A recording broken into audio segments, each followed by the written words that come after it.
साथियों नमस्कार। आज हम बात करेंगे उत्तर प्रदेश की 9 विधानसभा सीटों के उपचुनाव के परिणाम की।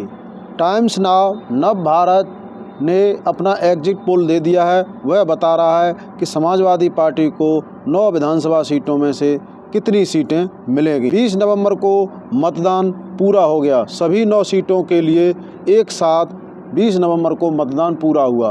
पहले ये 13 नवंबर को मतदान होना था, लेकिन किसी कारणवश चुनाव आयोग ने यह मतदान 20 नवंबर को कराया।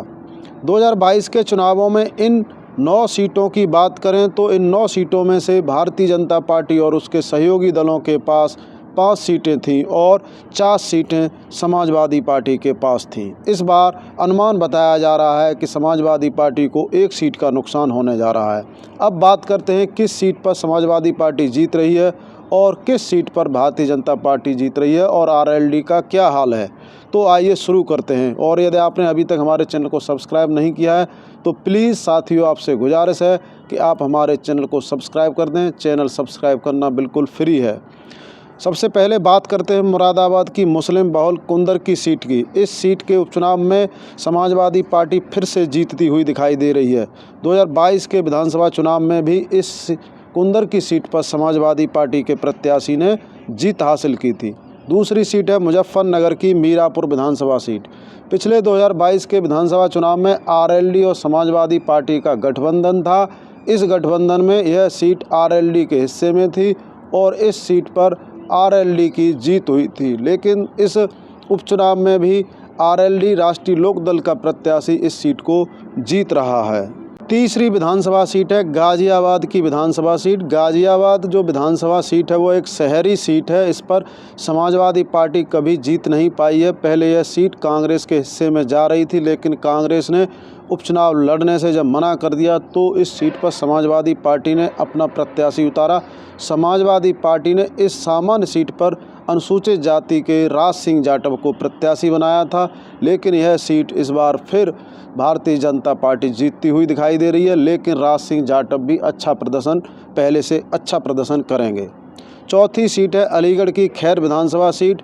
यह खैर विधानसभा सीट अनुसूचित जाति के लिए आरक्षित सीट है और इसकी बात करें तो 2022 में भारतीय जनता पार्टी ने इस सीट पर जीत हासिल की थी, लेकिन सपा की प्रत्याशी डॉक्टर चारू केन इस सीट पर कड़ी टक्कर देती हुई दिखाई दे रही हैं। यदि कोई उलटफेर हो जाए तो उससे भी इनकार नहीं किया जा सकता है। 5वीं सीट है मैनपुरी की करहल विधानसभा सीट।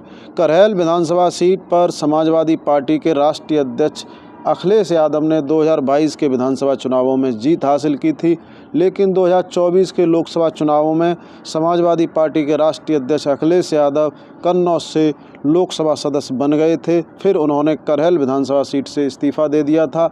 उनके यह सीट खाली करने के बाद इस सीट पर उपचुनाव हो रहा है। इस उपचुनाव में समाजवादी पार्टी ने तेज प्रताप यादव को प्रत्याशी बनाया था। इस उपचुनाव में समाजवादी पार्टी की इस सीट पर जीत पक्की बताई जा रही है। 6वीं विधानसभा सीट है कानपुर की सीसामऊ विधानसभा सीट। इस सीट पर 2022 के चुनाव में समाजवादी पार्टी के इरफान सोलंकी जीते थे, लेकिन 2024 के जो उपचुनाव हो रहा है इसमें इरफान सोलंकी की पत्नी नसीम सोलंकी चुनाव लड़ रही हैं और उनकी जीत भी पक्की बताई जा रही है। 7वीं सीट है अंबेडकर नगर की कटेरी विधानसभा सीट। इस बार भारतीय जनता पार्टी के खाते में जाते हुए दिखाई दे रही है। 2022 के विधानसभा चुनाव की बात करें तो इस सीट पर समाजवादी पार्टी के लालजी वर्मा ने जीत हासिल की थी। केवल एक यही सीट है जो समाजवादी पार्टी खोती हुई दिख रही है। 8वीं सीट है प्रयागराज की फूलपुर विधानसभा सीट। फूलपुर विधानसभा सीट उपचुनाव में भारतीय जनता पार्टी जीत रही है। 2022 में भी इस सीट पर भारतीय जनता पार्टी का कब्जा था। 9वीं विधानसभा सीट की बात करें तो 9वीं विधानसभा सीट है मिर्ज़ापुर की मझवा सीट। इस बार भारतीय जनता पार्टी जीत रही है। 2022 के विधानसभा चुनाव की बात करें तो इस सीट पर निषाद पार्टी के प्रत्याशी ने जीत हासिल की थी और 2022 में समाजवादी पार्टी इस सीट को हार गई थी। निषाद पार्टी का गठबंधन भारतीय जनता पार्टी के साथ था, लेकिन इस बार के विधानसभा उपचुनाव में भारतीय जनता पार्टी ने इस सीट को अपने कब्जे में रखा और निषाद पार्टी को कोई भी प्रत्याशी नहीं उतारने दिया। इस प्रकार हम देख रहे हैं कि टाइम्स नाउ नव भारत के एग्जिट पोल में उत्तर प्रदेश की 9 विधानसभा सीटों में से भारतीय जनता पार्टी और उसके सहयोगी आरएलडी 6 विधानसभा सीटें जीतने में कामयाब होते हुए दिख रहे हैं। वहीं समाजवादी पार्टी 3 विधानसभा सीटें जीतती हुई दिखाई दे रही है।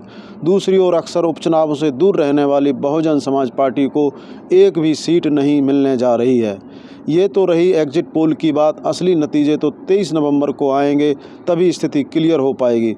साथियों, आपसे गुजारिश है कि आप हमारे चैनल को सब्सक्राइब कर लें और वीडियो को लाइक करें और कमेंट करके बताएं कि समाजवादी पार्टी 9 विधानसभा सीटों में से कम कितनी सीटें जीतने में कामयाब होगी। पिछले चुनाव की अपेक्षा देखा जाए तो इस विधानसभा उपचुनाव में समाजवादी पार्टी को 1 सीट का नुकसान होता हुआ दिख रहा है।